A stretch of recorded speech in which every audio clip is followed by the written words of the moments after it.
Kisah Salahuddin Alayubi memuliakan musuh saat perang. Keberanian, kepahlawanan, dan kemuliaan Salahuddin Alayubi tercatat dalam peristiwa Perang Salib. Perang Salib adalah peperangan yang terjadi antara kaum muslim di Timur Tengah dengan kaum Kristen dari Eropa.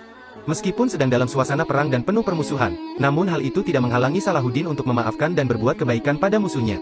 Saat pasukan muslim memenangkan pertempuran, semua tawanan kaum Kristen, ia bebaskan dan tetap diperlakukan dengan terhormat. Begitu pula, saat Raja Richard pimpinan Perang Salib sakit dalam medan pertempuran, Salahuddin segera mengiriminya buah pir yang segar dan dingin serta dokter untuk mengobati sakit Raja Richard.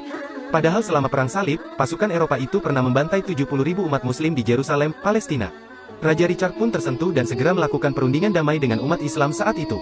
Selain pemberani dan berhati mulia, Salahuddin juga seorang yang dermawan dan hidup sederhana. Saat wafat, ia tidak meninggalkan harta apapun. Bahkan untuk biaya pemakaman dirinya pun, harta peninggalannya itu tidak cukup.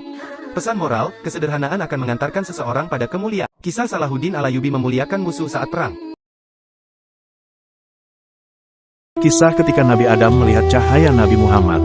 Dinukil dari karya Syekh Muhammad bin Ahmad bin Iyas. Adam berkata, "Wahai Tuhanku, dengan hak Muhammad ampunilah kesalahanku." Allah bertanya, "Bagaimana engkau mengetahui Muhammad, padahal aku belum menciptakannya?" Adam menjawab, "Setelah engkau menciptakanku, aku mengangkat kepalaku lalu aku melihat tertulis di atas penyangga-penyangga arsy, tidak ada Tuhan kecuali Allah dan Muhammad adalah utusan Allah.